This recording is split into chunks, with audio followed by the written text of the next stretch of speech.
Okay, my review of the Razer Phone 2. So I just took this thing out of the box. I've been using it for a little bit, but just sort of give you that unboxing experience here. Nicely displayed. Comes with a little letter from Razer about kicking ass in games and so on and so forth. Comes with a couple nice accessories. USB-C to USB-C cable. It's obviously got the adapter because it does not have a headphone jack, and a power adapter, which puts out a pretty decent amperage for quick charge. In here we've got manual, bunch of stuff that nobody's ever really going to go through. So that's that. So putting the box off to the side here, this is the actual phone itself. Now, this is a Razer Phone 2 review, but in all honesty, there is very little different between this phone and the Razer Phone 1. I initially bought the Razer Phone 1 a few weeks ago to see if I wanted to dip my toe into the very expensive Razer Phone 2. And I liked it so much that I went for the whatever it was, $800 purchase, because I wanted the wireless charging, IP67, dust and waterproof, and the notification LED on the back. But in all reality, that's all that's really different about this phone. I mean, there is, they've moved the camera over here to the center, improved the software a little bit. What else have they done? It's obviously got the Snapdragon 845 versus the 835. But in all reality, you're not going to notice a speed difference while using this phone between the two. Both of these phones are incredibly, incredibly snappy. So highly advisable performance-wise. So getting into the phone itself, one of my favorite things about this phone, as you can see, even though it is an LCD display, it has an ambient display on it, which is a great, great feature. I hate when phones don't have a useful always-on or ambient display. I actually prefer an ambient display because I find myself continually just checking an always-on display, while I'm out for dinner or at the bar or whatever, versus an ambient display turns on when you get a notification and stays off otherwise. So very nice. Kudos to Razer for including that. It's a part of Stack Android, so it's not like they had to go crazy with any sort of software writing or anything along those lines. But kudos nonetheless. So, fingerprint sensor on the left here. This is something a little bit reminiscent of like the Moto Z3, and I think some of the Sonys had that on the left at the beginning. I prefer, obviously, I would rather the fingerprint sensor be right here, especially with these huge bezels on here. There's kind of no reason not to, but I do prefer it to be on the side, versus being on the back, because I love to use my phone like this. And I can double tap the screen to turn it on. If there was a fingerprint sensor here, I would be pressing that to unlock the phone. But since there is not, luckily, I can press on the side here, theoretically, and unlock the phone. So I don't have to lift it up from the table, which is very annoying, to use that rear fingerprint sensor. So I appreciate it that they put it on the side versus on the back. Good call. Like I said, if it was on the front, even better. I mean, again, there's loads of bezel here to work with, so a bit silly that they didn't, but it's fine. It's just fine on the side. So press the power button to unlock with your fingerprint, and there you have a picture of me and my lovely wife. So now this is the phone. So one of the things that I sort of love about this phone is the screen. It is not a 18:9 or greater sort of tall ratio phone. It is a sort of old school, if you will, whereas old school is all of 2 or 3 years ago. 16:9 phone. The screen is not only that is it 16:9, which gives you more room left to right, but it's also a very pretty screen. I think the colors come out on it fantastically. There's not a whole lot of sort of that LCD sort of glow or sort of washing out of darker colors. I don't know if you can really see that, but I'm wearing a black shirt there, and it looks very nice. So I really like the screen on this phone. So good job on that, even though it's not an OLED panel. So another thing, sort of as far as this phone goes, it feels great. You know what I mean? It is definitely a masculine sort of phone. It's kind of like like a big bulky Citizen watch or something like that. It's got a little bit of heft to it. It's black. It's a fantastic sort of shiny finish on the back, and then sort of matte finish on the side. It's angular. I think it looks really cool. I got a lot of, I wouldn't say compliments, but interest in it when I was sort of showing it off with some friends a couple weekends ago. It's very cool looking and feels good. You know, obviously if you've got smaller hands, it's going to be difficult to use.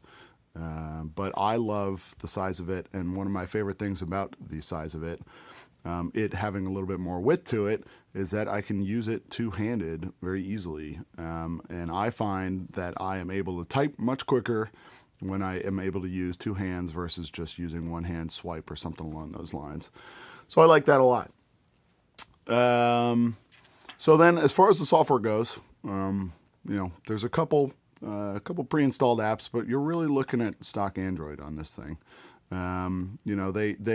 They sort of skinned it a little bit in that they changed the colors of this stuff up here.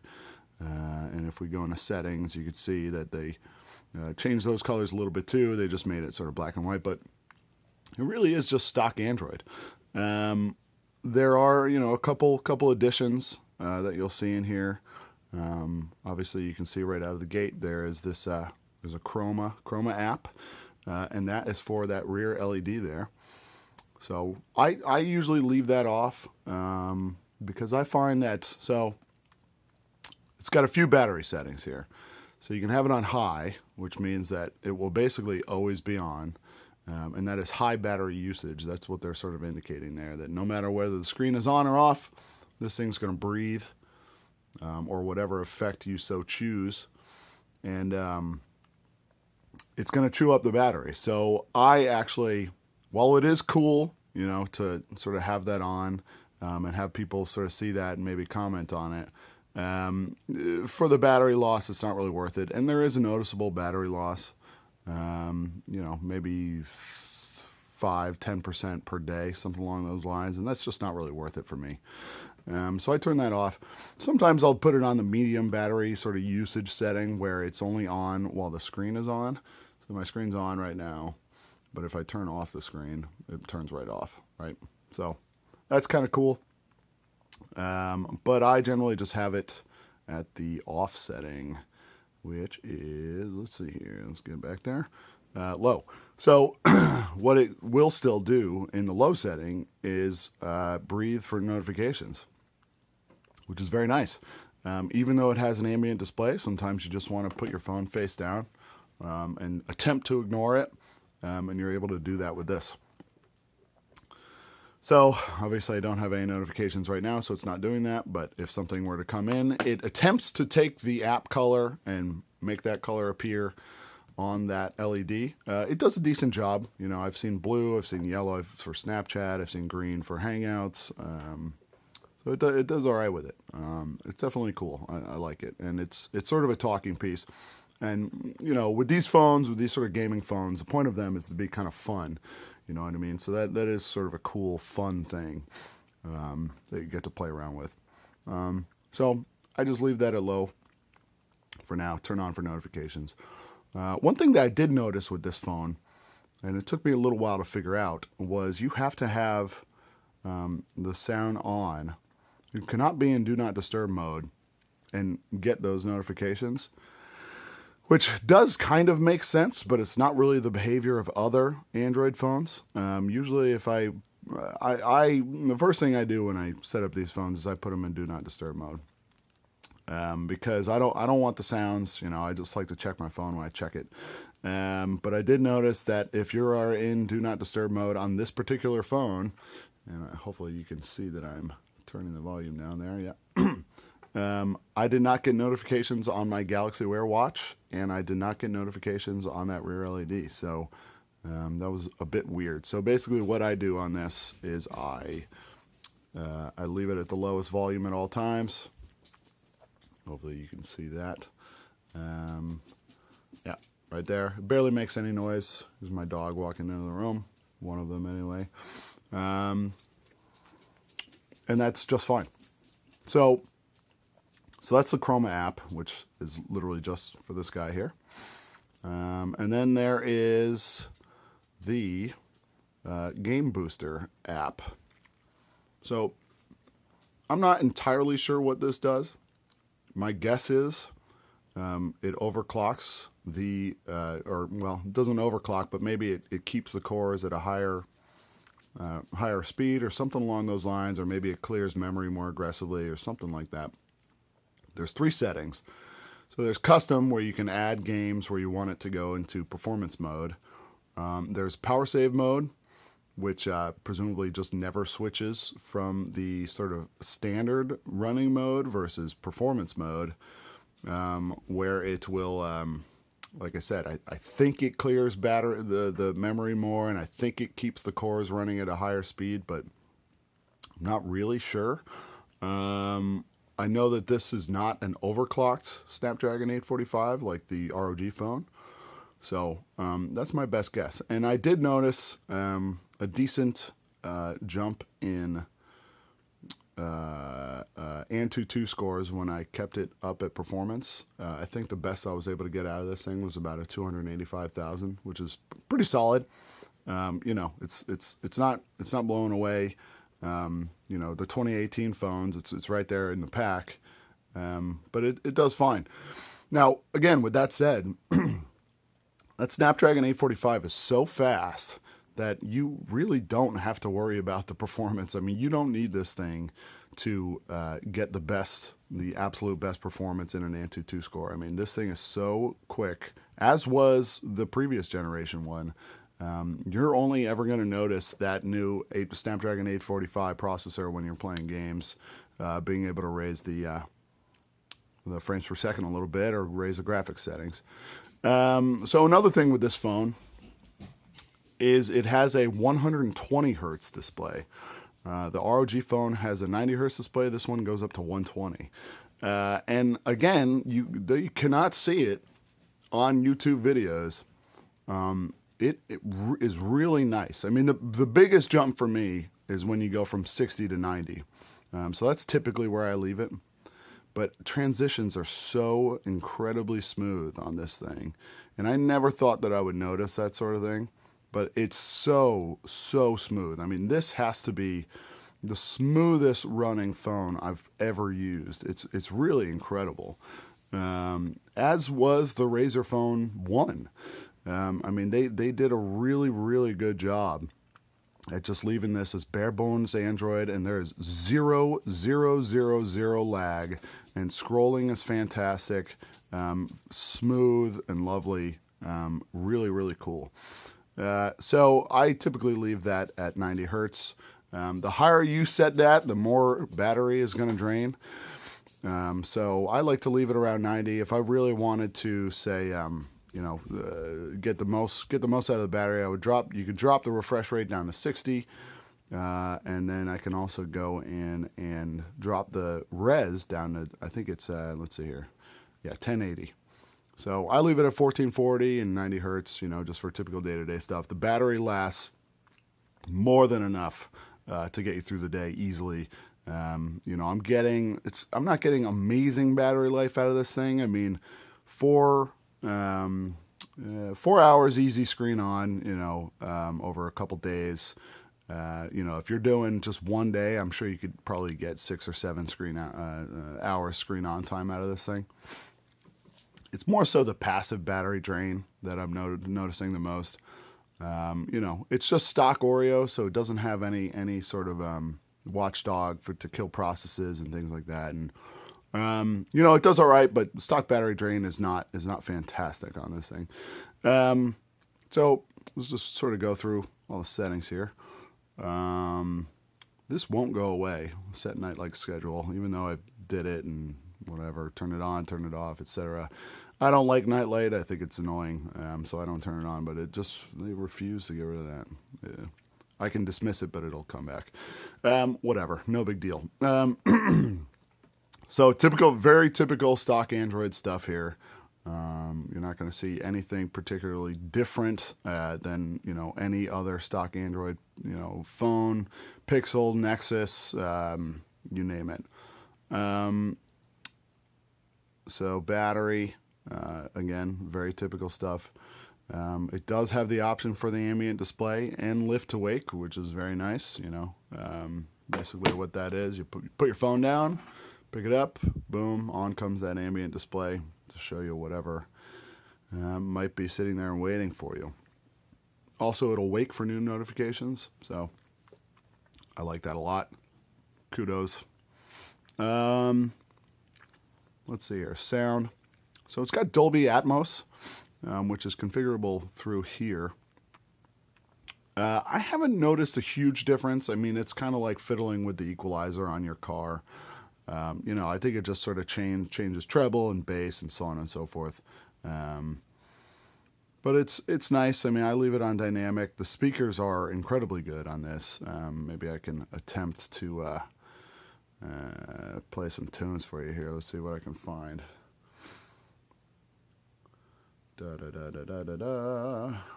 Let's see here. Nope, I don't think I have anything downloaded.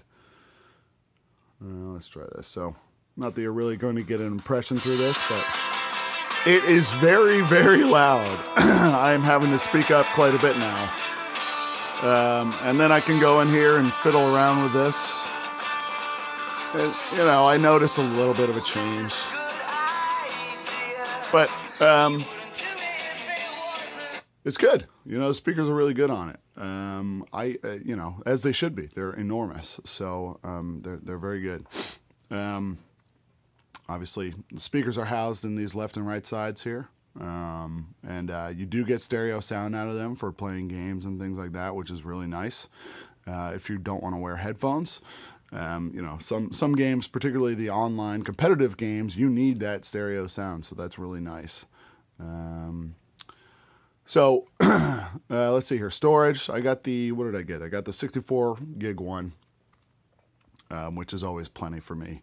And nothing particularly interesting in here. We've got the storage manager, which will remove old photos and videos after 90 days. Cool, fine. Tells you what's taking up what. So it's fine. I mean, this is just stock Oreo stuff. Nothing too different there. Game booster. I mean, really, that's sort of it with this thing. It's basic. There's not a whole lot of like crazy functionality that you can't get on another phone. Really, you're buying this thing for the hardware. Now, I think that this phone, if you are looking to buy this phone as a gamer, and I am not a huge gamer, yet I still really like this phone. I think this phone itself, standalone, is better for gaming than the other gaming phones, the My Black Shark or the ROG phone. And the reason for that being is these massive bezels. I mean, I can use the phone, I can hold it like this, and I've got these nice speakers here that are facing me, bigger screen, taller anyway. So I think it's really nice to use in this fashion. Now, of course, the one problem with this phone, if you're buying it to game on, is that it doesn't have a whole lot of accessories. I mean, you're getting a phone, and that's sort of it. I mean, versus the ROG phone, which just has a pile of accessories right out of the gate, one of which being that gaming dock, which is absolutely fantastic. So that's tough, but if you didn't plan on making those investments, I think for a gaming phone, this is really a bit better. I mean, the screen on paper is smaller. It's a 5.77 inch screen, I believe, but it's a 16:9 ratio. So really, even though it is quote unquote diagonally shorter, you're getting more screen real estate on this screen, which I really like. It's, you know, a 16:9 screen is absolutely excellent for viewing websites, really doing anything that you normally do on your computer. You know, I think that 16:9 is definitely the way to go with these phones, but you know, people seem to be moving away from it. I'm not quite sure why, but I really like it. So really, to sum up this thing, I mean, you know, like I said, it's stock Android, but they do a really good job of it. The hardware is really, really cool. I mean, I really just like holding it. You know, it's just a very cool piece of hardware. I love the screen. I love the screen on it. I love the width of it, so I can type two-handed. The speakers are fantastic. I love the screen height. You know, I'm one of those people that still uses my phone in landscape mode from time to time, and you could actually do that on this versus those 16 or 18:9 phones and taller, where as soon as you go landscape and you want to type something out, your keyboard is going to take up the entire screen, where it does not on this. So this phone's definitely a major go for me, to quote Flossie Carter. I really like it. If you have any questions or comments, feel free to put them in the comments section. I will try and answer anything I can about this phone. Again, if you're looking at one of these, you know, this is the Razer Phone 2, which again has that glass back, LED notifier on the back, and IP67 dust and water prevention. But it's really the same exact phone as the Razer Phone 1. As far as software goes, and as far as size and build. So maybe you're looking to get one of these phones for a little bit less money. The Razer Phone 1 is a great buy.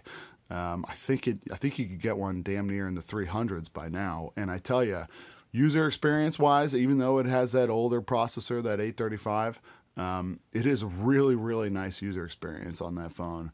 And obviously same goes for this, with the upgraded Snapdragon 845. I really like these phones.